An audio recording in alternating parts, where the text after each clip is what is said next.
Kalina, Lokono, Palikour, Teko, Wayapi, Wayana, les nations amérindiennes de toute la Guyane regroupées pour mieux se fédérer.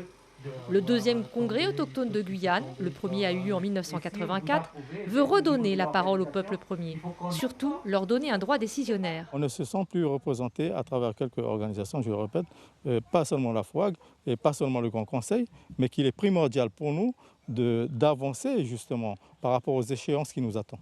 Le permis de chasser, l'évolution statutaire, l'orpaillage, sans oublier la crise sanitaire, les 6 peuples amérindiens du littoral et de l'intérieur ont le sentiment d'avoir été oubliés par les autorités.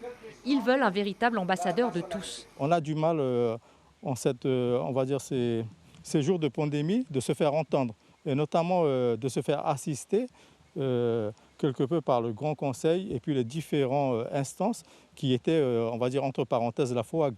Désavouée par la coordination des organisations autochtones du bassin amazonien, la FEOAG, la Fédération des organisations de Guyane, a refusé de se rendre au Congrès.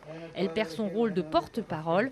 Tout est entre les mains du nouveau comité autochtone de Guyane, une décision votée par les chefs coutumiers présents. La FOAG ne représente pas le peuple Wayana. Et puis c'est pour ça qu'à l'heure actuelle, on est venu justement pour pouvoir discuter avec tous les 6 peuples. Une motion concernant la gouvernance autochtone en Guyane sera validée et transmise aux représentants de l'État et aux élus du territoire.